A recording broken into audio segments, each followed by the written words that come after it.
asli. Binisbah ilal wahid nisbatul far'i ilal asli. Angka 2 ya cabangnya 1, 3 ya cabangnya 1, 1 triliun ya cabangnya. Tetap yang asal usul adalah angka 1. Itu nangis semua malaikat.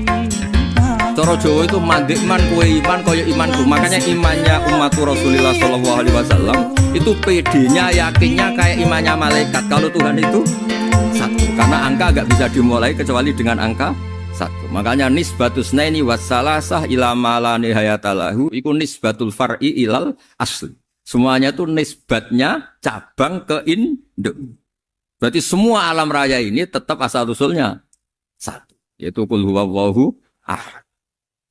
Nah, itu namanya akal. Umatnya Rasulullah itu ditinggali mukjizat akal lewat panduan Quran, sehingga meskipun kita tidak menangi Rasulullah, tidak menangi sahabat, kita tidak tahu malaikat Jibril, tapi cara iman kita ini tidak kalah keren. Yakin, hakul, yakin. Terus kedua, gambar. Kamu gambar rumah, gambar hewan, gambar apa saja, mesti dimulai 1 titik. Entah gambar kamu bagus, entah jelek, tetap dimulai 1 titik. Nah, titik ini namanya nuqtatul wujud. Semua alam raya dimulai dari 1 titik, yaitu nuqtatul wujud. Makanya Quran dimulai bismillah, dan bismillah itu dipilih sama Allah pakai pertama ba itu ada titik. Itu kata semua ulama, itu titik itu singkatan dari bi kana makana wa bi yakunu mayakun. Karena saya semuanya ada. Bi itu karena saya. Jadi makanya santri-santri beki tidak usah bayangkan kamu jadi wali terus bisa terbang ke Mekah, tidak usah. Kalau terbang ke Mekah ya sudah umroh aja bayar. Kalau enggak ya maklaran KBH atau apa. Pokoknya cari gratis. Ya gratis kan ya. Dapat orang 10 gratis 1. Terus orang enggak umroh-umroh dirayu-rayu supaya umroh. Repot. Itu pelanggaran fikih itu. Kalau orang punya utang itu wajibnya nyaur utang dulu gitu. Wah repot. Saya itu juga sering bingung di kampung-kampung. Gus sama umroh. Kenapa? Dapat gratisan. Minta uang saja buat nyaur utang. Enggak boleh. Wah, secara fikih yang wajib itu nyaur utang bukan umroh. Enggak boleh Gus diminta uang, enggak boleh, harus umroh. Udah gitu saya ini bingung Gus mau umroh. Enggak nikmati. Kenapa? Disuruh ngajar Gus. Repot semua kalau ibadah mergawe ya gini bingung semua. Ya saya mohon anak-anak BK semuanya yang seneng Quran itu harus seneng sampai kayak saya sehingga tahu mencari Tuhan dengan cara tauhid yang berbasis akal. Itu sedzahir imannya malaikat. Jika di klasmen iman itu manusia ulul ilmi, kita-kita yang nekuni ilmu itu nomor 1 prakteknya. Karena nomor 1 itu Allah karuan kan, syahidah wa, Allah kan gak tertandingi, syahidah wa annahu la ilaha illa huwa, terus wal malaikatu. Malaikat kan karuan karena langsung menyaksikan surga, dan ketiga apa? Wa ulul ilmi. Berarti prakteknya kan nomor 1. Kalau kompetitornya semuanya manusia, ulul ilmi nomor berapa? 1 kan? Nah nomor 3 kan dari Allah, malaikat, ulul ilm. Berarti kalau kompetisinya antar manusia nomor berapa? 1 kan? Nah kenapa ulul ilmi di nomor 3 kan tapi dari Allah, malaikat, ulul. Kerennya kayak apa? Karena cara iman ulul ilmi itu enggak ada ragunya sama sekali. Kamu ragu enggak kalau 2 itu cabang dari 1, asalnya 1? Enggak pernah ragu kan? Semua gambar seruat apapun dimulai dari 1 titik. Ragu enggak? Enggak kan? Nah, imannya umatnya Nabi karena dipandu oleh Quran itu seyakin itu, sehakul yakin itu. Nah, itu terus Jubair bin Mut'im jadi iman. Am khuliqu min ghairi syai'in am humul khaliq. Terus kata Allah lagi, kalau kamu tidak percaya saya yang bikin langit bumi ya gampang dong, kamu saja yang ngomong kalau kamu yang bikin. Paling orang sepakat kamu stres. Terus hanya ayat gitu, am khalaqus samawati wal ardh. Kalau kamu tidak yakin Allah yang bikin, ya silakan Anda klaim saja kalau kamu yang bikin langit bumi. Bala yukinun. Kamu juga gak mau kan dibilang stres. Ya, ini ngaji ilmu dulu, nanti bagian terakhir ijazah. Bismillahirrahmanirrahim. Ini riwayatul Bukhari.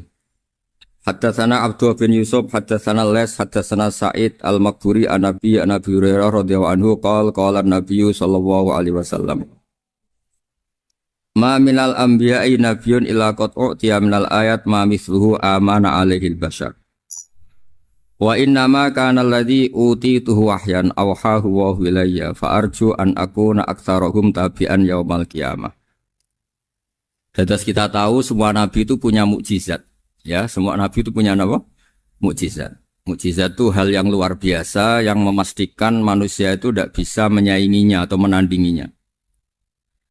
Dan rata-rata mukjizat Nabi dulu itu fisik. Misalnya ontanya Nabi Soleh itu kan onta tapi keluar dari batu, itu kan aneh. Aneh sekali. Atau tongkat Nabi Musa bisa simsalabim mengeringkan laut apa? Merah. Semua Nabi itu punya mukjizat dan semuanya berbentuk fisik. Kecuali mukjizatul Rasulullah Shallallahu Alaihi Wasallam itu berupa Al-Quran. Al-Quran itu konsep ilmiah. Terus kata Rasulullah Shallallahu Alaihi Wasallam, tapi saya karena Quran itu justru berharap pengikutku besar dan sampai hari kiamat. Sekarang kita logika ya. Andaikan kamu punya tongkatnya Nabi Musa, kalau kamu suka uang, kepikirannya dijual apa dipakai?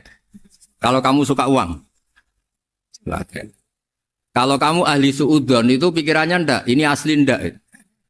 Karena yang melihat di Turki itu ya sebagian gitu. Kalau yang suka perdukunan itu bayangkan tuh miliknya. Mungkin dipakai ngakali orang atau apa, pokoknya bayangkan tuh miliknya. Kalau yang kolektor pikirannya itu nanti ini laku berapa. Tapi kalau peneliti mungkin pikirannya itu ini asli apa ndak? Bukti aslinya apa? Repot lah. Lagi pula kalau kamu punya utang terus mau apa? Istri kamu marah mau apa? Kalau pakai tongkat. Nah, beda dengan mukjizatnya Quran itu semuanya apa? Ilmiah. Orang yang sedang harmonis dengan istri bisa pakai ayat di antara ayat-ayat Allah itu apa? Wa ja'ala bainakum mawaddatan warahmah. Nanti kalau ditakdir cerai, saya tidak menyarankan cerai. Kalau ditakdir cerai itu masih dimotivasi sama Allah wa iya tafarraqa yufnillahu kullam min saati. Jika suami istri itu cerai, jangan-jangan suaminya dapat istri lebih baik, istrinya nanti dapat suami lebih baik. Jadi yang masa lalunya ada keprahara. Kan banyak orang suaminya meninggal ketika nikah lagi ditanya, kangen sama suami pertama, alhamdulillah ini lebih baik. Padahal suaminya yang meninggal itu berharap istrinya ini kangen, ternyata dia sudah syukur dapat suami yang lebih. Jadi Quran itu menunggui kita ila yaumil qiyamah. Kita tidak bunuh diri, itu ya barokahnya Quran. Karena problem apapun kita dinasihati apa sabar, apa dinasihati sabar. Kan nggak mungkin kamu pegang tongkatnya Nabi Musa, punya masalah apa saja ngelihat tongkat, bisa apa tongkat. Tapi kalau Quran kan nasihat, solusi. Makanya Nabi berharap dengan Quran ini, saya berharap pengaruh saya, pengikut saya terbanyak ila yaumil qiyamah. Terus beliau dikomentari begini sama, ini Fathul Bari, sarahnya Bukhari. Al-muradu anna mu'jizatil anbiya inqaradot binqiradi a'sorihim. Falam yushahidha illa man hadaraha. Problem mukjizat nabi-nabi dulu itu kan fisik.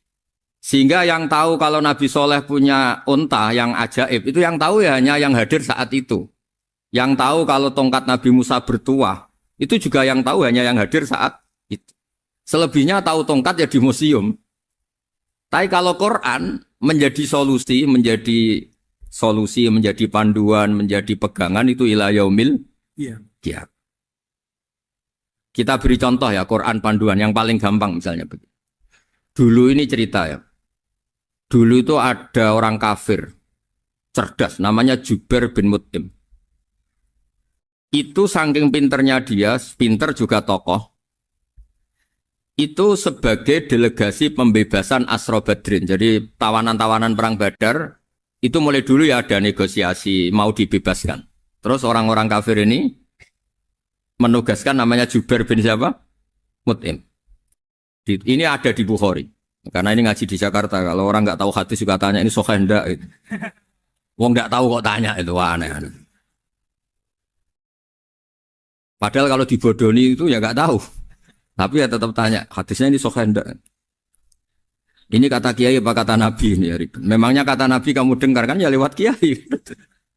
Emang. Setelah itu Jubair itu datang ke Medina. Dengerin, datang ke mana? Medina. Kemudian dengar Nabi baca Wattur pas sholat maghrib. Jubair karena Nabi dulu gak ada hotel, gak ada pondok ya. Pondoknya Nabi hanya sufah itu. Nabi baca maghrib, bukan diskusi, bukan debat. Baca Wattur wa kita bimastur firrokim mansur wal baitil ma'mur was saqfil marfu wal bakhril masjur terus. Kemudian sampai pada titik ayat am khuliqu min ghairi syai'in. Masa manusia atau alam raya yang maujudat, yang nyata, yang wujud nyata. Kemudian asal usulnya itu ketiadaan. Ini kan hadhil alam maujud. Alam ini kan nyata. Masa sesuatu yang nyata penciptanya itu tidak nyata. Jadi nggak mungkin ada faham nihilisme. Kalau faham nihilisme berarti melahirkan teori begini. Al-adamu yakhluqu maujudan. Sesuatu yang tidak ada menciptakan yang itu kan akal nggak bisa nerima. Kalau sesuatu ini ada, penciptanya pasti ada. Terus akhirnya Jubair bin Mut'im itu simpuh di depan Rasulullah terus bilang, "Ya Muhammad kada qalbi ayatir." Hampir saja hati saya terbang. Kalau riwayatnya Imam Ahmad, faka'anna masudi aqalbi, hati saya dihancur. Semua teori yang saya bawa untuk ngelawan kamu sekarang luluh semua, hancur semua. Yang benar adalah teori Anda bahwa Tuhan itu satu dan Tuhan itu ada sebelum semua makhluk. Coba kalau Nabi Muhammad ada Jubair bin Mut'im terus menyembunyikan tongkat dekat mihrab. Terus dilihat ini apa. Paling pikirannya ini dari kayu apa.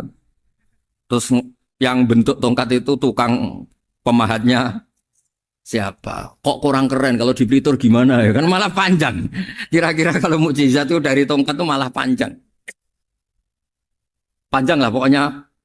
Panjang. Lagi pula kamu coba kan nggak ngarah mandi. Itu yang mandi kan nabinya, bukan tongkatnya. Coba tongkatnya Nabi Musa coba anak-anak beki itu. Dipakai mukul kucing aja tidak mesti mati itu. Jadi nggak jelas mukjizat-mukjizat seperti itu nggak. Tapi kalau Quran menunggui. Sampai saking hebatnya Quran, teori rasionalitas, kampanye di mana-mana. Tingkat validitas, tingkat kebenaran Quran itu bahkan bisa diuji tanpa membuktikan. Tanpa apa? Cukup pakai akal. Ya, terus saya teruskan. Fala yamurru terus al-murad anna mu'jizatil anbiya in qaradat bi qidari asam wa mu'jizatul Quran mustamirratun ila yaumil qiyamah. Wa kharquhu lil adat fi uslubihi wa balaghatihi wa ikhbarihi bil mawhibat. Terus kata ini yang ngarang Fathul Bari, sarahnya Imam Bukhari.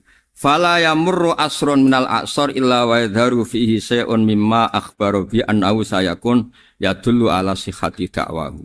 Wa hadza aqwal muhtamilat. Wa takmiluhu fil ladzi ba'da. Wa qilani ya. Anal al-ma'na anal mu'jizat al-madiyah kanat khissiyatan tusyahadu bil absar kana qati Shalih wa asa Musa. Mukjizatnya nabi-nabi dulu itu hanya penyembuh, hanya pelengkap, hanya nuruti keinginan mata. Seperti dahsyatnya apa?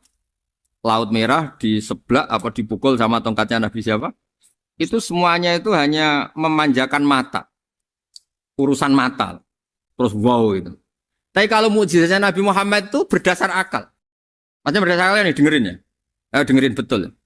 Ketika Laut Merah terus tersibak kan wow itu keren kan? Terus kita bilang menyimpulkan, wah kita tidak akan mampu.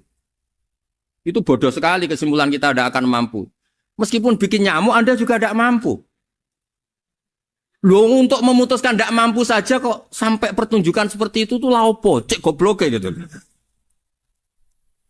Nah kalau kita karena umat yang pinter untuk memaksa kita nggak mampu, Allah bilang innallaha la yastahi ayadriba mathalam ma ba'ud. Kita melihat nyamuk langsung berkesimpulan tidak mampu. Saya berkali-kali cerita nyamuk itu sudah kecil, masih punya urat. Uratnya kayak apa? Masih punya kuman, kumannya seberapa? Ya enggak? Nyamuk itu kecil, punya organ tubuh. Organ tubuhnya punya urat. Itu kalau kamu pinter, antara tongkatnya Nabi Musa menyibak Laut Merah sama nyamuk itu sama-sama berkesimpulan melahirkan satu faham bahwa kita tidak. Loh untuk memaksa tidak mampu saja kok menuju pertunjukan ada onta keluar dari batu. Naqatu Shalih, ada tongkat yang bisa mengeringkan laut. Cik goblok ya. Lah kita alhamdulillah ada jenis goblok yang seperti ini. Untuk ikrar bahwa Allah itu hebat ala kulli syai'in, cukup lihat nyamuk. Kagum kan? Sudah tidak usah bikin hidup, saya berkali-kali mencontohkan. Para pemahat tak suruh bikin patung gajah itu mampu. Tak suruh bikin patung nyamuk kalau bisa. Nyari materi dari apa coba?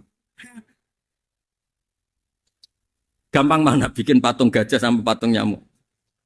Gajah, makanya Allah bikinnya contoh itu untuk ijaz itu pakai nyamuk, bukan pakai gajah. Itu kalau ustadz-ustadz yang agak jorok malah contohnya nyamuk, Gus. Itu kecil. Itu kayak apa? Di dalamnya dia hamil. Oh, itu anaknya kecil, kecil lagi, telurnya kecil lagi, itu gimana itu cara bikin itu? Makanya di sini ini ada kitab Itqon, itu komentarnya itu lucu. Ini kitab Al-Itqon karangannya Imam Suyuti. Ini persis komentar saya tadi ya. Kata Imam Suyuti, pengarang kitab Itqon, wa ya imma khissiyah wa imma akliyah. Jadi mukjizat itu ada yang fisik, bisa dilihat indra, panca indra, bisa dilihat akal. Wa aktsaru mu'jizati Bani Israil kanat khissiyah li baladatihim. Biladatu goblok, wakilati basairihim. Dasar wong goblok. Mukjizat kok ngenteni sing wong. Maksudnya dasar wong untuk ngakui Allah hebat saja kok nunggu hal-hal yang seperti itu. Paham ya? Mergo likil latino aklihim. Wa aktsaru mu'jizati hadhil ummah aqliyatun li farati dzakarihim